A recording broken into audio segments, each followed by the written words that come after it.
I'm Karen, the Weekend Craftaholic, and I've got a long one for you today. I'm attempting to use perfect pearls, and whilst these have been around for easily 10 years or more, I've never really had a good play with them, so I ordered a few more in my latest stash, and I wanted just to get started with these. So first of all, I would say wear some gloves if you can, and always have a baby wipe handy.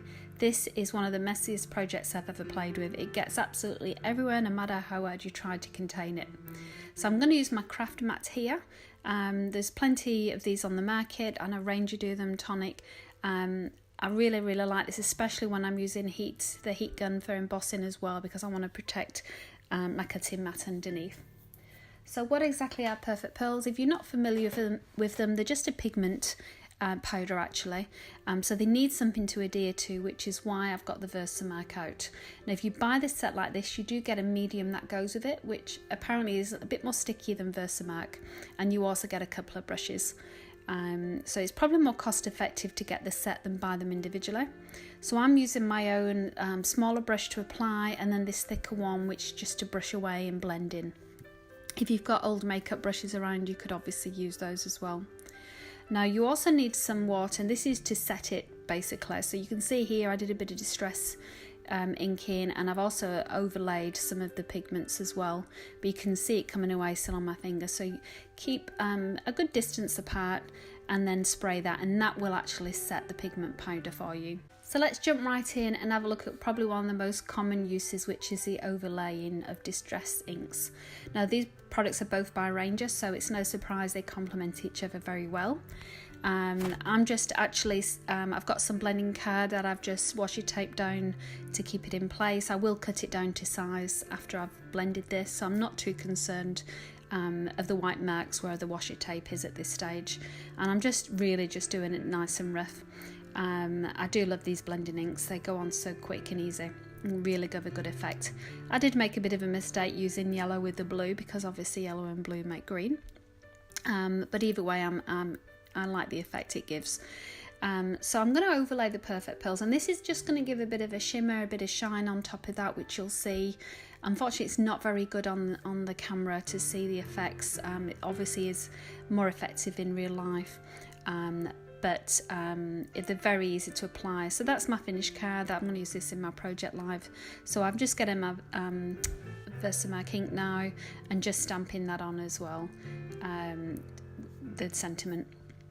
I'm just using this one now. This is the confetti white, and I'm just sprinkling that over, which I find is the easiest way to tap with the brush to apply over and then brush it across. And then now I'm just brushing off the residue.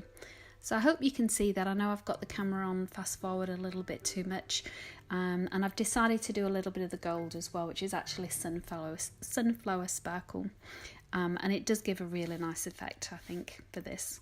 Moving on to mixed media, this is another one I really like, a really good use. So if you're familiar with the Mod Podge glues, you know they come in many different styles. So I'm just actually going to show you the effect with the matte or the gloss. Now I always make a mess of this, too much glue, it just comes out so quick, so I'm just scraping that off now. And I'm going to apply a couple of these colours on here.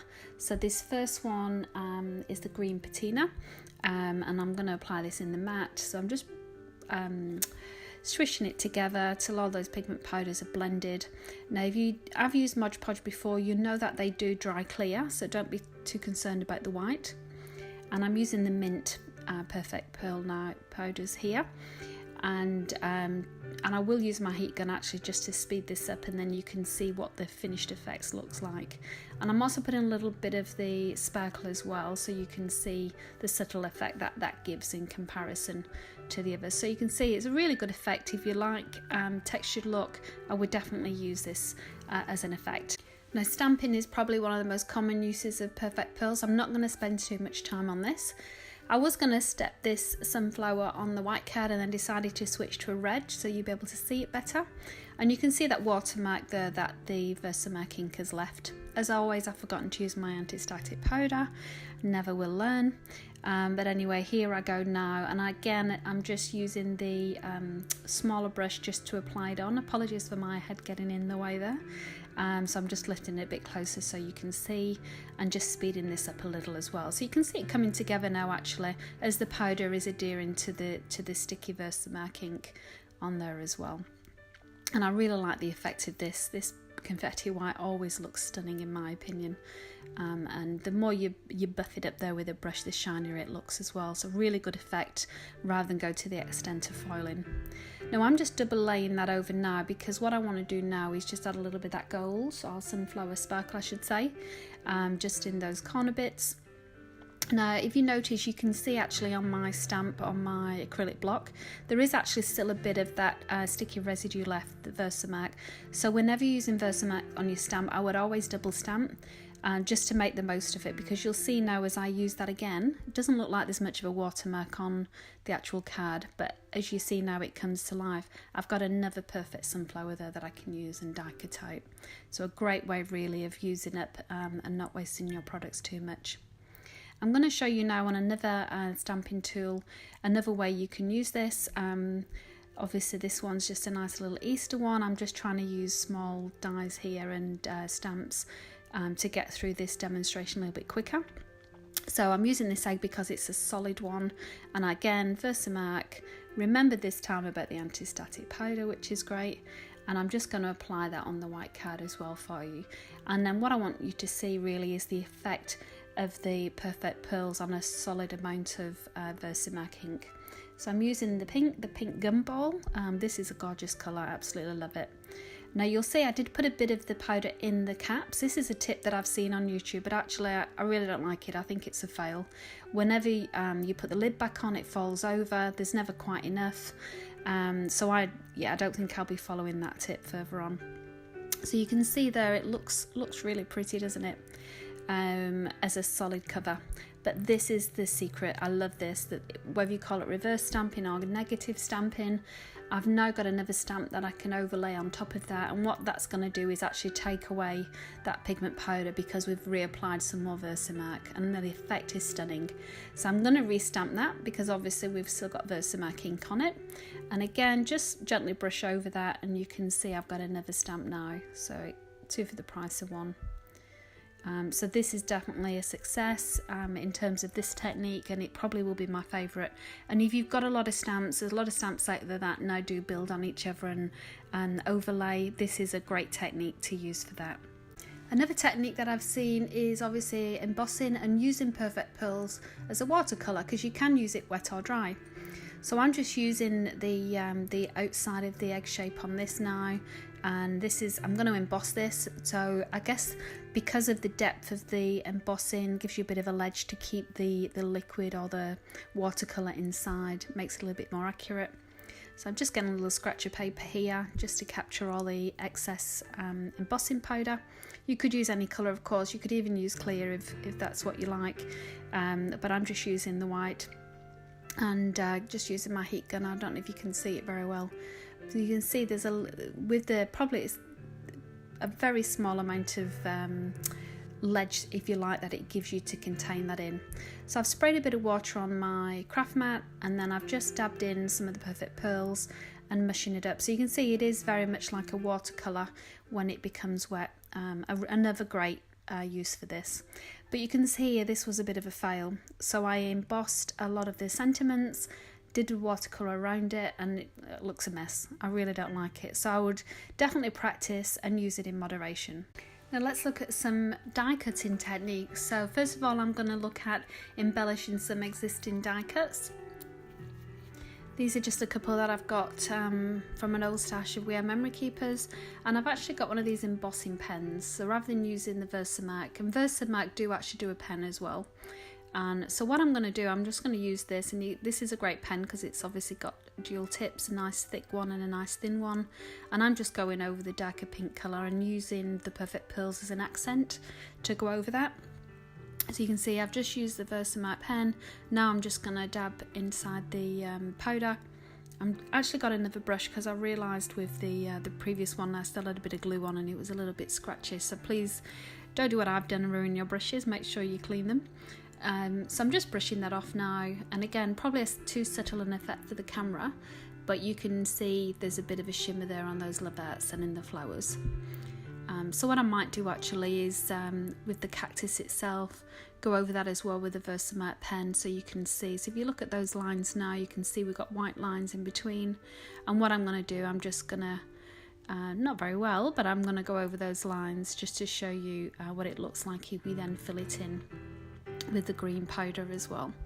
So I'm just cleaning my brush again off camera on that little baby wipe that I had, taking a little scoop, and you see I'm just tapping there to spread it out. And if you're doing the pearls over a large area, I would definitely recommend doing that. It's easier than spreading it out in the one area.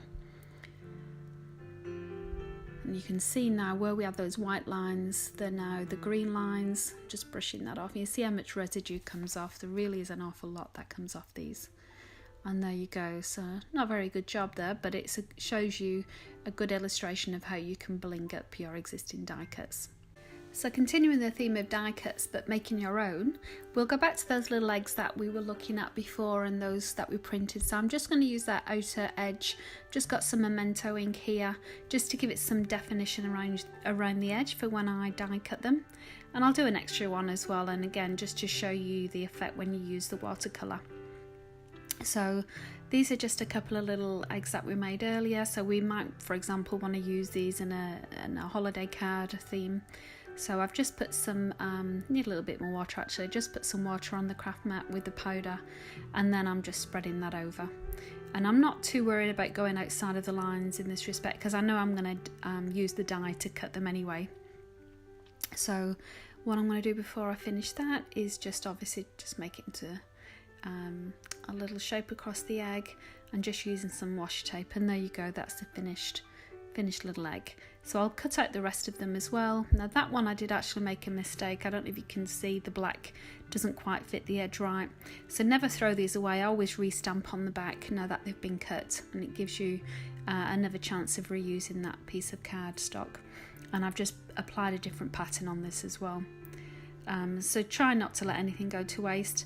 And I'm just again coming up with some more of the liquid, not quite as dark this time, and again just to apply that over that memento ink. So yeah, if I wanted a little stack of Easter eggs, for example, on a card, I could use those for this. The last technique I wanted to show you was using adhesive paper. So this one, for example, is a matte one. This is probably a more common one you can get for office, is just a copy of labels. I would definitely say if you can get the ones with the smaller labels for the die cuts, it's probably easier. These ones were full sheets, but you see what I mean. If you've got them all separated out, it's easier to peel off. So I'm going to use this just to die cut out one of those egg shapes as well.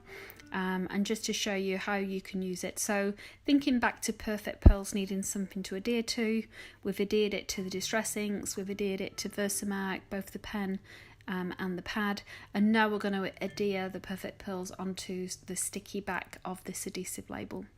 So that's been die cut, separated out. I'm just putting a tiny bit of tape runner glue on my craft mat just to hold this in place. It is a very small die, I know that, but I didn't want to take too much of your time on this very long video by doing too big die cuts. So just to get this effect here, again I'm just tapping off the brush and sprinkling it across. I'm trying to get a marble effect on this egg, and I'm just dapping them across, and as I do that it does stick to the glue on the back of the sticker. So if you've got double-sided sticky, for example, or double-sided foam, this would work perfectly on that, and then your die cut's already got an adhesive side on the back to adhere to your craft product. But this one, when I do use this, I would have to obviously glue it on as well. So I've just blended all of those together. I feel like I need a little bit more pink at the top, and that's the good thing about these, you can blend them and layer them and add more on, and there you go. So that's probably a little bit easier for you to see there, so you can see that's finished. Now if you remember what I said at the beginning, we do need to set it with water, because when we touch it, as you can see, there's so much residue and powder on these.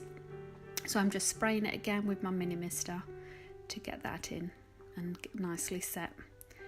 And that's my die cut all done. Let's move on to shimmer spray. And this is another popular one that I've seen across YouTube that people do. Very similar to these products, the Kaiser sprays and the mists, where you've got pigmenting and it adds a little bit of a sparkle. The thing you've got to remember though is when you're using this, there is no colour, it is just the shimmer. So I'm just using one of the mini misters with some water, and I've applied some of that pigment powder in. And it does look quite good in in the little mister. It looks like it's going to be a good colour. I've just got a box here that I'm going to spray to give you a comparison of one of the pigment products that you can buy, in addition to the one that we've just made now. So please bear in mind, when you do this, you're not going to get the pink colour because you're just going to get the pink shimmer effect. The other thing that you could do excuse me, is because this does include some of the alcohol ink, you could then use a distress paint or a distress stain to also make that colour pop through, really, as well as having a shimmer of having a colour. So I quite like the idea of having the yellow with the pink. I thought that was a nice refreshing summer colour as we're getting into summer here in Australia. Mixing it very, very well, and then what I'm going to do, I'm going to spray it again for you, and then I'm going to quickly heat them up and then show you what they look like side by side. I would say, for me, this is a bit of a fail. I would rather just stick with the shop bought ones, I think.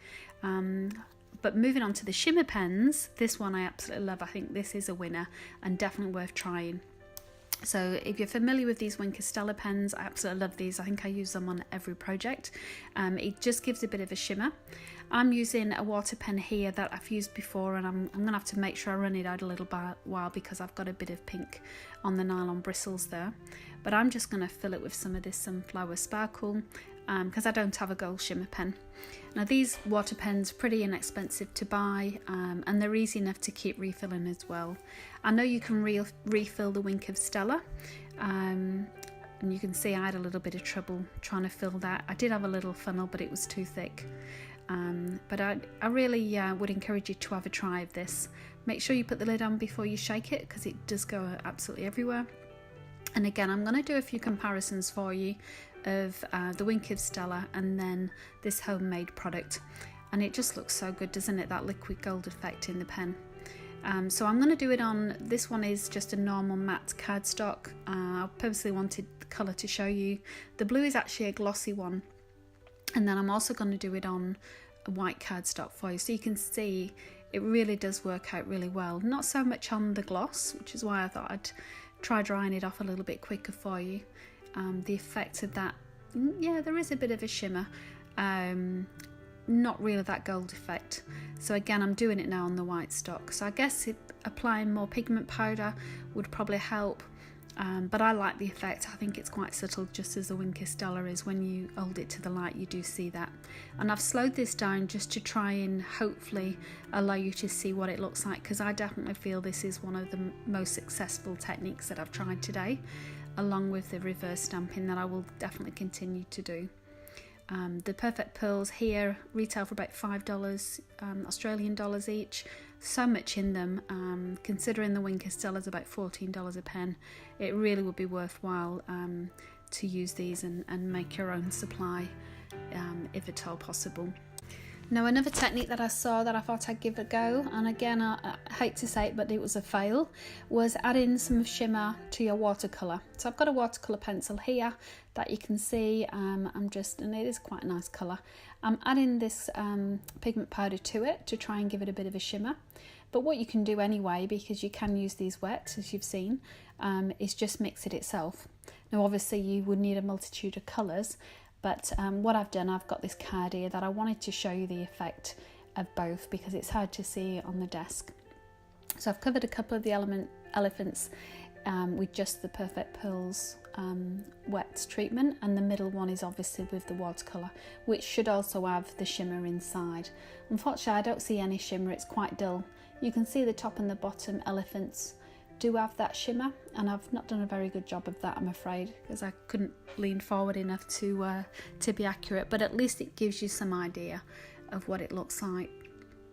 And yeah, I would definitely classify this one as a fail. Unfortunately, the other fail that I would classify is the stencils. This is one I did earlier just on some watercolour paper, because I actually did the watercolour effect. So I used wet Perfect Pearls, but I was determined not to give up on the idea, so I'm trying again on that watercolour paper with the stencil, and doing it this time dry rather than wet. So I've speeded this up again because this was a slow process. I've slightly wet the paper so the Perfect Pearls, has got something to adhere to.